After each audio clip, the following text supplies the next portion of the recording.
Breaking news ಬರ್ತಾ ಇದೆ, ಬನ್ನಿ ನೋಡೋಣ.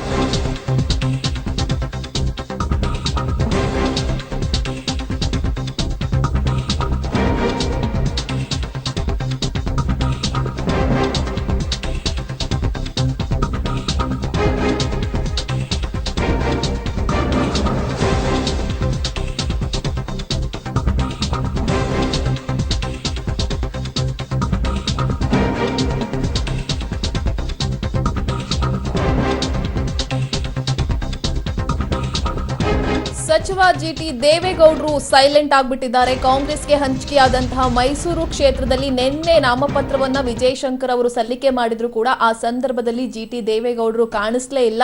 ಯಾಕಂತ ಹೇಳಿದ್ರೆ ಎಲ್ಲಾ ಕಡೆಯೂ ಕೂಡ ದೋಸ್ತಿ ನಾಯಕರು ನಾಮಪತ್ರವನ್ನ ಸಲ್ಲಿಕೆ ಮಾಡುವಂತ ಸಂದರ್ಭದಲ್ಲಿ ಕಾಣಿಸ್ಕೊಳ್ತಾರೆ. ಆದ್ರೆ ಸಿದ್ದರಾಮಯ್ಯನವರು ನಿನ್ನೆ ಇದ್ರು, ಬಟ್ ಅವ್ರ ಜೊತೆ ಉಸ್ತುವಾರಿ ಸಚಿವರಾದಂತಹ ಜಿಟಿ ದೇವೇಗೌಡರು ಮಾತ್ರ ಕಾಣಿಸ್ಲೇ ಇಲ್ಲ. ಯಾತಕ್ಕೋಸ್ಕರ ಈ ರೀತಿಯ ಒಂದು ಬೆಳವಣಿಗೆ ಅಂತ ಈಗ ಸಾಕಷ್ಟು ಕುತೂಹಲವನ್ನ ಕೆರಳಿಸಿದೆ.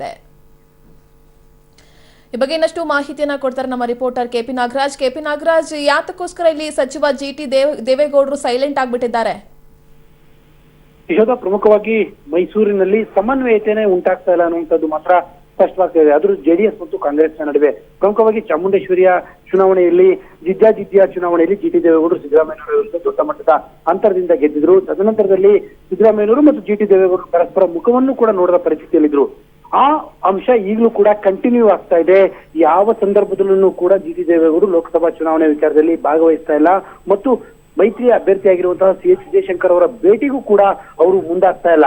ಮತ್ತು ಜಿಟಿ ದೇವೇಗೌಡರನ್ನ ಭೇಟಿ ಮಾಡೋದಕ್ಕೆ ವಿಜಯಶಂಕರ್ ಬಹಳಷ್ಟು ಬಾರಿ ಪ್ರಯತ್ನ ಪಡ್ತಾ ಇದ್ರು ಕೂಡ ಅದು ಸಾಧ್ಯವಾಗ್ತಾ ಇಲ್ಲ. ಇದನ್ನೆಲ್ಲದನ್ನು ಕೂಡ ನೋಡ್ತಾ ಇದ್ರೆ ಎಲ್ಲೋ ಒಂದು ಕಡೆಯಲ್ಲಿ ಜಿಟಿ ದೇವೇಗೌಡರು ಈ ಚುನಾವಣೆಯಲ್ಲಿ ಸಂಪೂರ್ಣವಾಗಿ ತಟಸ್ಥರಾಗಿ ಉಳಿಯುವಂತಹ ಸಾಧ್ಯತೆಗಳೇ ತುಂಬಾ ಹೆಚ್ಚಾಗಿ ಕಾಣ್ತಾ ಇದೆ.